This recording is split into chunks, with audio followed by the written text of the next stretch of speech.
गरुडगमन तव चरणकमलमिह मनसि लसतु मम नित्यम् गरुडगमन तव चरणकमलमिह मनसि लसतु मम नित्यम् मनसि लसतु मम नित्यं मम तापमपाकुरु देव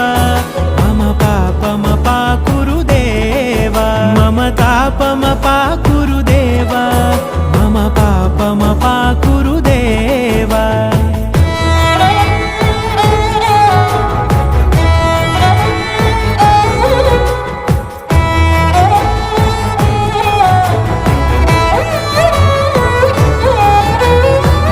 जनयन विधिनमुचिहरण मुख विबुध विनुत पद पद्मा